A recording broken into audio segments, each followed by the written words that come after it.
Note: the following video depicts a specific configuration of the tablet. The same removal and replacement procedures apply to all configurations of the tablet. Before you begin, remove the back cover. Removal. Note: ensure that the battery ribbon cable is disconnected from its connector on the system board.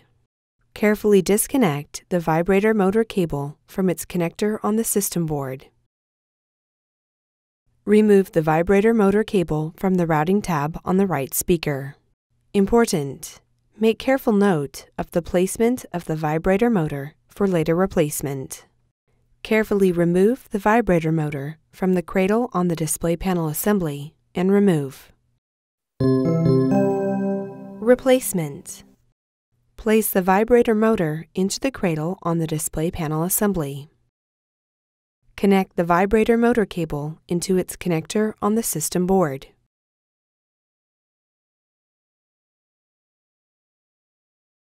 Route the vibrator motor cable under the routing tab on the right speaker.